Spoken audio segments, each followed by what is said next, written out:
And guys, kukunin na namin yung kalabasa. Malapit na magsubol yung siling dam para aboy.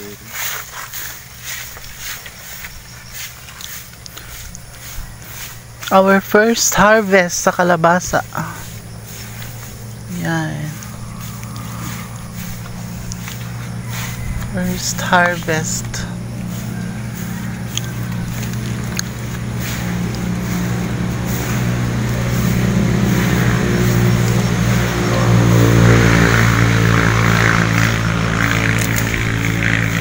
Yan.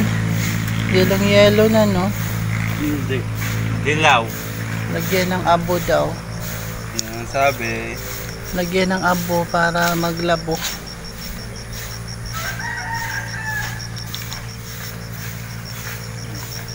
Itong isa, hindi ba ito pwede kasi ano, kulang pa sa gulang. Yan. Our first harvest sa kalabasa. Kulay yellow na siya, oh. Yellowish. Sa English, yellow. Dilaw yan. Tagalog, dilaw. Yung pipino, no? Hindi.